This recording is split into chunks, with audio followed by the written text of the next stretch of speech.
नमस्कार। पॉलिटिक्स में आप सबों का स्वागत है। और आज हम पॉलिटिक्स में उस पॉलिटिक्स की चर्चा करने जा रहे हैं जिस पॉलिटिक्स के सहारे बिहार की पॉलिटिक्स किस दिशा की तरफ बढ़ रही है, उसकी एक झलक आप महसूस कर सकते हैं। जी हाँ, वंदे मातरम को लेकर राज्यसभा और लोकसभा में जो परिचर्चा हुई, उस चर्चा के दौरान जदयू का जो स्टैंड रहा, उस स्टैंड पर अब चर्चा होनी शुरू हो गई है कि आखिर इस जदयू के स्टैंड का मतलब क्या है। क्योंकि संजय झा ने जिस पुस्तक की चर्चा की रेफरेंस के तौर पर, हालांकि उस पुस्तक के बारे में विस्तृत बातें उन्होंने नहीं रखी, लेकिन एक रेफरेंस के तौर पर उन्होंने चर्चा की कि भाई ये एक वंदे मातरम सॉन्ग का एक बायोग्राफी है। जेएनयू के एक हिस्ट्री डिपार्टमेंट के एक प्रोफेसर साहब उसने लिखा है, उसकी उन्होंने सिर्फ चर्चा की। उस चर्चा को जयराम रमेश ने आगे बढ़ाया और कहीं न कहीं उस पुस्तक में जो संदर्भ वर्णित है वो बीजेपी के उस नैरेटिव को खारिज करता है, जिस नैरेटिव को लेकर 150 वर्षों के मौके पर, मतलब वंदे मातरम के गीत के 150 वर्ष पूरे होने के मौके पर जो डिबेट का आयोजन किया गया था, उस डिबेट को लेकर जो डिस्कोर्स था बीजेपी का, या फिर बीजेपी जिस डिस्कोर्स के सहारे बंगाल साधने की कोशिश की थी, कहीं न कहीं यह मजूमदार साहब का यह पुस्तक ठीक उसके विपरीत संदेश दे रहा है। तो संजय झा का उस पुस्तक को लेकर चर्चा और फिर जयराम रमेश का उस चर्चा को आगे बढ़ाने का मतलब क्या है, उससे पहले जरा दोनों आदमी की बात को सुन लीजिए जो उन्होंने सदन में कहा है। बंकिम चंद्र चट्टोपाध्याय द्वारा 1875 में रचित ऐतिहासिक गीत वंदे मातरम के 150 वर्ष पूर्व होने पर अपने विचार रखने के लिए खड़ा हुआ। बंगला और संस्कृत के सुंदर समन्वय से बना यह गीत जब 1905 के बंग विरोधी आंदोलन के दौरान सड़कों पर गूंजा तो यह केवल एक गीत ही नहीं रहा, बल्कि भारतीय स्वाभिमान की हुंकार बन गया। सब्यसाची भट्टाचार्य ने एक किताब लिखा है इसी के ऊपर। उनका किताब है story of the song of Vande Mataram. उन्होंने कहा कि महात्मा गांधी जब साउथ अफ्रीका में उस समय थे तो उन्होंने भी यह कहा कि राष्ट्रगान का रूप ले लिया। महोदय, यह गीत हमें याद दिलाता है कि राष्ट्र केवल सीमाओं से नहीं बनता है, बल्कि यह अपनी सुजलाम सुफलाम धरती यानी अपने जल, अपने फल और अपनी प्राकृतिक संपदा के प्रति कृतज्ञता का भाव प्रकट करता है। इस गीत के मूल में किसी समुदाय का विरोध नहीं है, बल्कि अपनी मातृभूमि के प्रति निस्वार्थ प्रेम और मानवता की सेवा है। महोदय, हम लोग तो बंगाल प्रेसिडेंसी में थे, आपका भी स्टेट था, बिहार भी था, उड़ीसा एक साथ 1905 में, उसके बाद ही हम लोग अलग हुए। इस वंदे मातरम का बहुत कुछ जुड़ाव बिहार से भी रहा है महोदय। बिहार के मुजफ्फरपुर में ही उस घटना को हम लोग नहीं भूल सकते हैं जब 18 साल के युवा क्रांतिकारी खुदीराम बोस ने वंदे मातरम बोल करके हंसते हंसते फांसी के फंदे को गले लगा लिया था। ये मुजफ्फरपुर में ही हुआ था। इतिहास गवाह है कि जब खुदीराम बोस शहादत दे रहे थे तो पूरा मुजफ्फरपुर शहर बिहार में वंदे मातरम के नारों से गूंज उठा था। यह शब्द उस समय बिहार के युवाओं के लिए मृत्यु भय को जीतने का मंत्र बन गया था। जो हमारे पहले राष्ट्रपति थे, बिहार से ही थे, राजेंद्र बाबू, उन्होंने भी 24 जनवरी 1950 को संविधान सभा में घोषणा की थी कि वंदे मातरम को जनगण मन के समान ही दर्जा और सम्मान प्राप्त होगा।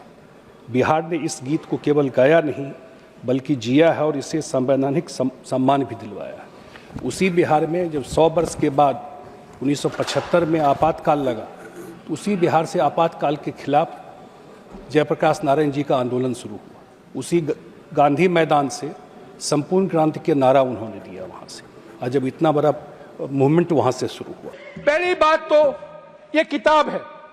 ये किताब 2003 में छपा था।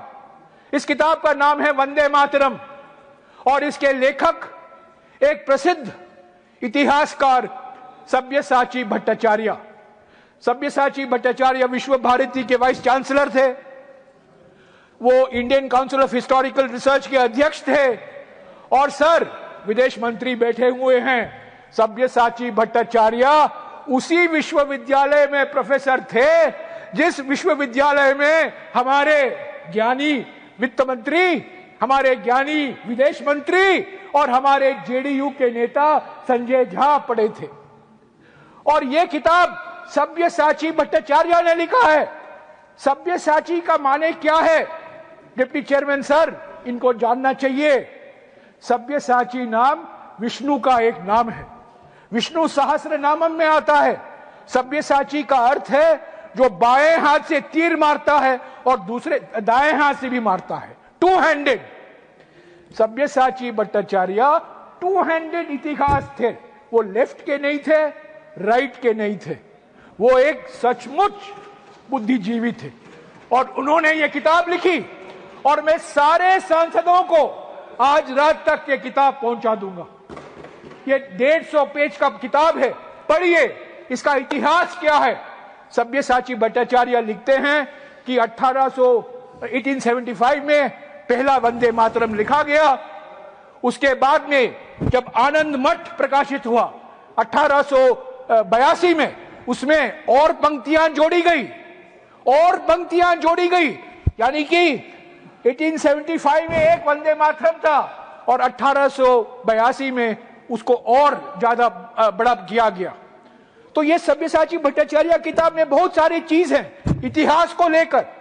क्यों ये राष्ट्रगीत बना, किस माहौल में इसका ट्रांसलेशन हुआ, सभी भारतीय भाषाओं में इसका विवरण है। सो मैं गुजारिश करूंगा डिप्टी चेयरमैन सर, सभी सदस्य इसको पढ़ें।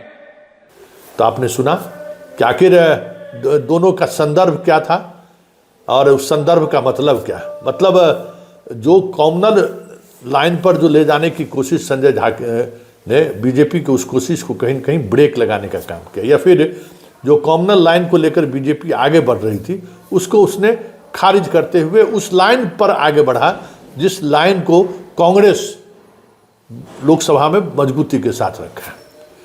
क्या है इस पुस्तक में, और इस पुस्तक का संजय झा ने भी संदर्भ के रूप में प्रस्तुत किया और जयराम रमेश ने भी इस संदर्भ के रूप में प्रस्तुत किया और कहा कि सभी सांसदों को हम ये पुस्तक मुहैया करा देते हैं।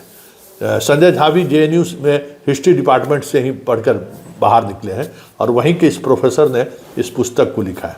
चलिए हम चलते हैं दिल्ली, जहाँ हमारे साथ राजन झा जी जुड़ेंगे, जो दिल्ली यूनिवर्सिटी में पॉलिटिकल साइंस के प्रोफेसर हैं और जेएनयू से ही उन्होंने पॉलिटिकल साइंस में पीजी और पीएचडी की है। क्या है इस पुस्तक में, जरा पहले राजन झा से समझते हैं। राजन जी, वंदे मातरम को लेकर जो पार्लियामेंट में डिबेट हुआ है, उस डिबेट में एक पुस्तक की बड़ी चर्चा हुई है। शुरुआत संजय झा जी ने उस पुस्तक के संदर्भ को किया और जयराम रमेश ने उस पुस्तक को विस्तृत तौर पे अपनी बातों को रखा है और खास करके जेएनयू वाले जो लोग हैं उनको उन्होंने नसीहत दी है कि भाई आप उस पुस्तक को पढ़िए और हम पूरे पार्लियामेंट के सभी मेंबरों को हम वो पुस्तक पढ़ने के लिए देंगे।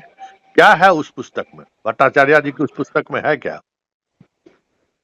संतोष जी, सब्यसाची भट्टाचार्य जेएनयू में इतिहास विभाग में प्रोफेसर थे और उन्होंने वंदे मातरम नेशनल पोएम पे एक किताब लिखी है जिसपे उन्होंने वंदे मातरम की उत्पत्ति की ऐतिहासिक जो अकाउंट है उसको पेश किया है। अब उसमें उन्होंने उनकी किताब से ये पता चलता है कि वंदे मातरम जो लिखा गया था ओरिजिनली वो 1872 वगैरह के आसपास लिखा गया था। इसके बाद जो दो स्टांजा की बात आज हो रही है, जिसे हटाने की बात हो रही है कि कांग्रेस के द्वारा हटा दिया गया है, ये आनंद मठ नॉवेल जिस समय में लिखा गया उस समय में राष्ट्रीय स्वतंत्रता आंदोलन को एक मिलिटेंट एलिमेंट की जरूरत थी। तो वो जो दो स्टांजा था वो 1881 के आसपास जो है वो उसमें जोड़ा गया, यानी कि वंदे मातरम दो भाग में है अकॉर्डिंग टू सब्यसाची भट्टाचार्य। अच्छा। तो पहली बात तो ये है कि वंदे मातरम दो भाग में है। जो पहला जो ये 6 स्टांजा की बात हो रही है, 6 या 7 जो भी स्टांजा, वो शुरुआत के 1871 में बंकिम चंद्र चट्टोपाध्याय ने लिखा। बाद के 1881 में जो आनंद मठ जो ये नॉवेल आता है 1900 मतलब जो उस समय के जो आंदोलन की एक जरूरत रहती है कि एक हमें मिलिटेंट चीजों की जरूरत है, तो उसको ध्यान में रखते हुए वो 2 स्टांजा दिया गया जिसमें दुर्गा की महिमा मंडन की गई। उसमें उनके कितने मतलब उनमें जो चरित्र था वो एक तरीके का जो मतलब आक्रामक चरित्र को दिखाया गया। तो पहला तो ये फैक्ट है। दूसरा फैक्ट है कि जो मुस्लिम अपीसमेंट की बात है, जहां तक किताब की बात है, सब्यसाची भट्टाचार्य की किताब की बात है, तो उस किताब में उन्होंने साफ आर्गुमेंट दिया है कि कहीं से भी मुस्लिम लीग और कांग्रेस के बीच वंदे मातरम को लेके कभी कोई डिबेट नहीं हुआ। यानी कि जो लोग कह रहे हैं कि अपीजमेंट किया गया, तो वो आर्गू करते हैं उस किताब में कि ऐसा कोई डिबेट कभी हुआ ही नहीं, क्योंकि मुस्लिम लीग 2 स्टांजा या वंदे मातरम का कोई भी हिस्सा को मानने को कभी तैयार नहीं थे। मुस्लिम लीग कभी तैयार नहीं थी। तो ये दूसरी बड़ी बात है। तीसरी बात है कि जब सुभाष चंद्र बोस, राजेंद्र प्रसाद और नेहरू के बीच में वंदे मातरम की ये 2 स्टांजा को लेकर के उनका जो संवाद हुआ, जो आर्काइव में भी मौजूद है, तब जाकर के नेहरू ने रविन्द्रनाथ टैगोर से इस पे अपनी राय मांगी और ये राय रिटन में है। इसका भी वो जिक्र उस किताब में है। और रविन्द्रनाथ टैगोर कहते हैं कि पहले 2 स्टांजा ऐसा कुछ नहीं है, लेकिन पूरे वंदे मातरम का जो पूरा गीत है उसको देख के कहीं ना कहीं हल्का सा लगता है कि ये इसमें हिंदू एलिमेंट है, तो इसलिए इस 2 स्टांजा को हटा देना चाहिए। ये 3 प्रमुख बातें हैं। इसके अलावा भी उन्होंने बहुत सारे हिस्टोरिकल अकाउंट्स दिए हैं, अलग अलग अधिवेशन में क्या क्या होता है। और 1937 जब प्रांतीय निकाय की चुनाव के बाद, जब ये हर कांग्रेस के हर अधिवेशन में वंदे मातरम गाने की प्रथा चलती है, तब मुस्लिम मेंबर से काफी विरोध होता है। तो कांग्रेस पे एक दबाव होता है कि इस दबाव को कैसे झेले। बट जहां तक नेहरू की बात है, नेहरू सुभाष को भी लिखते हैं कि इस तरह की राजनीति को, जो कम्युनल राजनीति है, और यहाँ कम्युनल का मतलब वो मुस्लिम लीग से है, कि हमें नहीं झुकना चाहिए, हमें इस तरह के कम्युनल एलिमेंट से डिबेट में नहीं जाना चाहिए। तो किताब तो काफी एकेडमिक है और काफी मतलब ऐतिहासिक व्याख्या करता है, लेकिन चूंकि संजय झा भी जेएनयू से हैं, उसी इतिहास विभाग से उन्होंने भी एमए किया है, तो एक मुझे लगता है कि एक एकेडमिक अप्रोच की शायद उन्होंने चर्चा की होगी, और उस पर फर्दर जो आज की राजनीति उस पर काफी 2 इंटरप्रिटेशन है, एक ओल्ड इंटरप्रिटेशन है और एक न्यू इंटरप्रिटेशन है। नहीं, उसकी चर्चा करके संजय झा जो ने, जो उसकी चर्चा उस पुस्तक की, जो उन्होंने सिर्फ रेफरेंस के तौर पर कहा कि अगर उसको पढ़िए नहीं, मतलब रेफरेंस के तौर पर उसके रेफरेंस के तौर पर इस्तेमाल करने का मतलब कहीं न कहीं तो जो मोदी पूरे इस डिस्कोर्स को चलाने की कोशिश कर रहे थे, उसके तो ठीक विपरीत ये पुस्तक में सारी बातें हैं।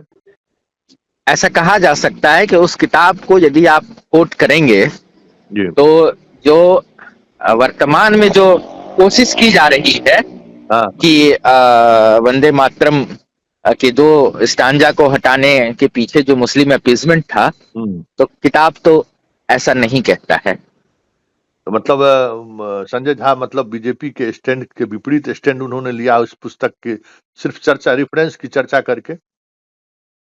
अब ये इंटरप्रिटेशन मैं नहीं दूंगा, ये इंटरप्रिटेशन आप लोग दें। मैं सिर्फ किताब की बात कह सकता हूँ कि किताब में इस तरह के जो इंटरप्रिटेशन है उसको काउंटर किया गया है। चलिए, बहुत बहुत धन्यवाद। तो आपने सुना कि राजन झा उस पुस्तक में क्या है और क्या संदर्भ क्या है। उस संदर्भ में चर्चा संजय झा द्वारा रेफरेंस में ही सही, चर्चा का मतलब क्या है, लगभग तमाम चीज़ें सामने आ गई। मतलब बीजेपी जिस बात को लेकर एक माहौल बनाने की कोशिश देश में कर रहे थे पार्लियामेंट में डिबेट के सहारे, संजय झा ने उस पूरे डिबेट को कहिए या पूरे डिस्कोर्स को ही उस पुस्तक की चर्चा करके खारिज कर दिया है। मतलब आने वाले समय में बिहार की राजनीति में नीतीश किस दिशा की तरफ बढ़ेंगे, क्या लाइन ऑफ पॉलिटिक्स होगा, कहीं न कहीं इस डिबेट के सहारे संजय झा ने संकेत तो दे दिया है। अब इस संकेत के सहारे आप समझ सकते हैं कि सरकार साथ में जरूर होगा, सरकार के कामकाज को लेकर डेवलपमेंट की चर्चा जरूर होगी, लेकिन बीजेपी के कॉमनल एजेंडे के साथ जदयू खड़ा नहीं रहेगा, यह संकेत तो साफ संजय झा के इस भाषण से समझा जा सकता है।